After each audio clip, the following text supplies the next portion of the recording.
Close your eyes for a second. Well, keep them open. You're watching a video. But picture this. You're standing in a vast stone temple, older than almost anything you can name. Incense in the air, priests chanting in a language that's already ancient, and a heavy golden crown is being lowered onto your head. In a moment, you will be Pharaoh of Egypt, ruler of the Nile, master of the land of the pyramids, the envy of the whole ancient world. But here's the part most history lessons quietly skip. You weren't born in Egypt at all. You were born far to the south, up the Nile, in what we now call Sudan. And right now, as that crown touches your head, the most feared army on earth is already marching towards your throne. This is the true story of a man named Taharqa, an African king from a kingdom called Kush, who ruled Egypt at the height of its power. And for the next few minutes, you're going to live it.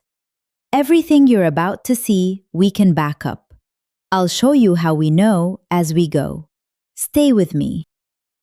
To understand how you ended up under that crown, go back, before Egypt, before any of it, to a boy growing up in the south. You're a child of Kush, a kingdom on the Nile, deep in Africa, in the land we call Sudan today. And Kush is nobody's poor cousin. It's old, it's rich. Gold, cattle, ivory, and a river that's fed cities here for thousands of years. But you grow up hearing an old, humiliating story. For centuries, it ran the other way. Egypt was the giant. Egypt marched south. It took your land. It took your gold. It built its temples over your people and ruled them. And then the giant grew old. Egypt cracked into pieces. And as it fell, your family rose. By the time you're a young man, your own father's line has done the unthinkable. They marched north. They took Egypt. The land that once ruled yours now kneels to it. The tables didn't just turn, they flipped all the way over. But you're not king, not yet. You're one prince among many, far from the throne. And then, one ordinary day, a messenger arrives from the north. You're 20 years old. The king in the north, your kinsman, who now wears both crowns, is calling the young royals of Kush to Egypt, and your name is on the list. So you go, 1,000 miles down the Nile, out of the African heartland into the great temple cities of the north. And here, we're not guessing, because one day, as king, you'll carve your own life into tall stone tablets. We call them stelae. And on one of them, you write down this very moment, a line that still feels startlingly human 3,000 years later. Out of all the princes, you say, the king loved me more than all his brothers. Sit with that. You're the outsider, the one from furthest south, and somehow you're the favorite, which sounds like a gift. But in a royal court, being the one everybody watches is the most dangerous thing you can be. Because the day the old king dies, every eye in the palace turns to you. 690 BC. The old king dies, and the crown comes to you. Picture the night they make you pharaoh. We can picture it because there are painted walls back in your homeland, showing a Kushite coronation in white clay and ochre and deep blue. So this part isn't invented. You're crowned at Memphis, one of the oldest cities on earth, and they set on your brow 2 cobras, where a pharaoh wears 1. 2 cobras, 2 kingdoms. You're now the single most powerful human being alive. So here's the question worth stopping on. You're an outsider. You've just inherited the richest throne on the planet, a throne that once conquered your people. What do you do with it? Everyone expects you to bleed it dry, to sit on Egypt like a conqueror in someone else's chair. You do the opposite. The restorer. You decide you're going to be more Egyptian than the Egyptians. In your eyes, Egypt has gone soft. Its temples are crumbling. Its old glory is fading. And you, the man from the south, appoint yourself its rescuer, the guardian of a civilization that isn't even fully yours. So you build, and you build like the whole world is watching. At Karnak, the greatest temple in Egypt, you raise a soaring colonnade, pillars over 20 meters tall. One of them still stands today, 3,000 years on, and people crane their necks to take in the height of it. Then you turn to a mountain back home. In Kush, there's a great sandstone cliff called Jebel Barkel, rising straight out of the desert by the river. Your people believe the king of the gods himself, Amun, lives inside that rock. So you turn it into a second Karnak, a holy heart for your own African kingdom. And then you do the boldest thing of all. For the better part of 800 years, nobody in the Nile Valley has built a single pyramid. The Egyptians gave them up lifetimes ago. Your family brought them back.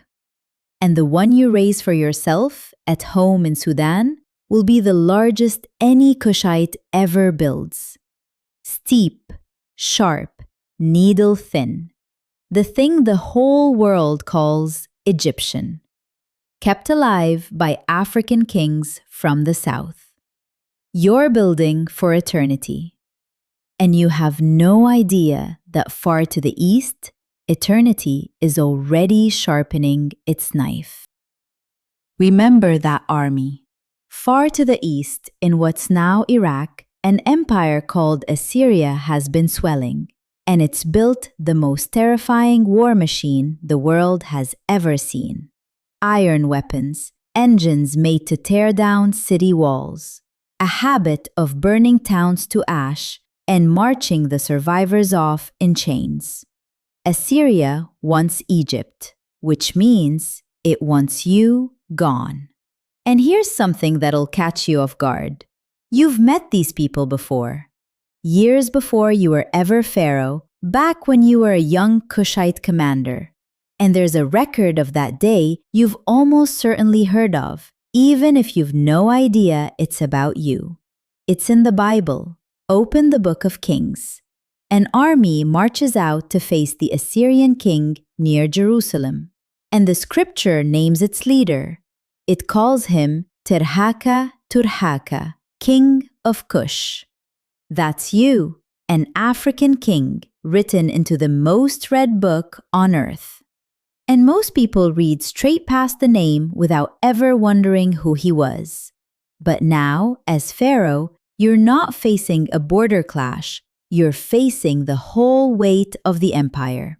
You've worn the double crown for 19 years when it finally lands. 671 BC. The Assyrian king drives his army across the desert and breaks into Memphis, your northern capital. The city falls. And then it turns cruel in the one way you could never have armored yourself against. They take your family. They take your young son. They carry a child of yours off into captivity, hundreds of miles from home. And the enemy is so proud of it that they cut the scene into stone. Your boy, roped and bound, a trophy for a foreign king. Let that sit. You gave this land everything. You rebuilt the houses of its gods. You called yourself its protector. And it cost you your child. And here's the haunting thing about how we know it. We don't only have your grief, we have their bragging. The Assyrians carved their own account of this war and boasted about beating you. So the story reaches us from both sides at once, your own monuments and your enemy's victory stone. And they line up. That's how we can be sure it truly happened. But you're not done. The moment the Assyrians turn their backs and march home, you come north out of the desert and take Memphis back. You throw them out of your country. For one breath, it looks like you've won it all back. Then the next Assyrian king comes, younger, colder, relentless. And this time, you cannot hold the line.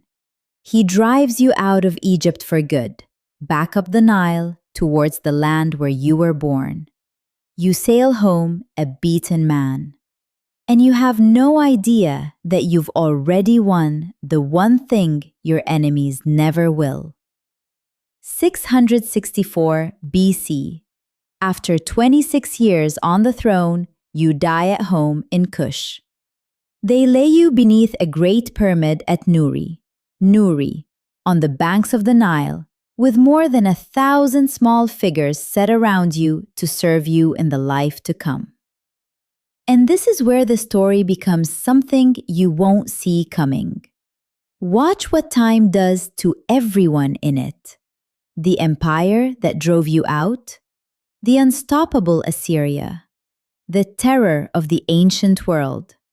Within about 50 years, it collapses. Its great capital, Nineveh, is stormed and burned to the ground and never truly rises again. The people who beat you simply vanish from the map, but your homeland doesn't vanish. Kush keeps going, not for a decade, not for a century, for another 1,000 years. And it keeps doing the thing you started. It keeps raising pyramids. Which is why almost nobody realizes this. The country with the most ancient pyramids on Earth isn't Egypt. It's Sudan. More than 200 of them standing in the desert right now. Most never visited. Many never even named in the history you were handed at school. So here's the last mystery. You ruled the ancient world's greatest kingdom. You brought its crumbling temples back to life. You raised the tallest pyramid your kingdom ever built. You got yourself written into the Bible and carved into the records of your enemies. So how do you almost vanish from the story? You didn't vanish by accident. For a very long time, the plain fact of you, an African king from Sudan ruling Egypt, didn't fit the version of the past that other people wanted to tell. So you were left out, quietly filed away, made small. But the evidence never left. It's in your own words on the stelae. It's painted on your temple walls. It's in the boasts of the Assyrians and the pages of the Bible. And it's standing tonight in the Sudanese sand, where archaeologists have had to dive into risen groundwater just to reach your tomb, still pulling your story back into the light. So step all the way back out. Take the crown off. You've just lived the life of Taharqa, a real man born in Sudan who really did rule Egypt at the height of its power. He wore 2 cobras for 2 kingdoms. He raised the column that still towers over Karnak today. He built the greatest pyramid his kingdom ever raised, and when the deadliest army on earth came for him, he met it, lost his own son to it, and fought it to the very last. This is what this channel exists to do, to put African kings back exactly where the evidence has always placed them, right at the center of the ancient world. That's where Taharqa belongs. Not a footnote in someone else's history, the lead in his own. The empire that tried to erase him is dust. His pyramid is still standing in the desert tonight. The man they tried to bury outlasted everyone who buried him. And now, you know his name. If you want to keep meeting the people history tried to skip, subscribe and stay with me. Next, we walk into the kingdom that made him, the land with more pyramids than Egypt, I'll see you there.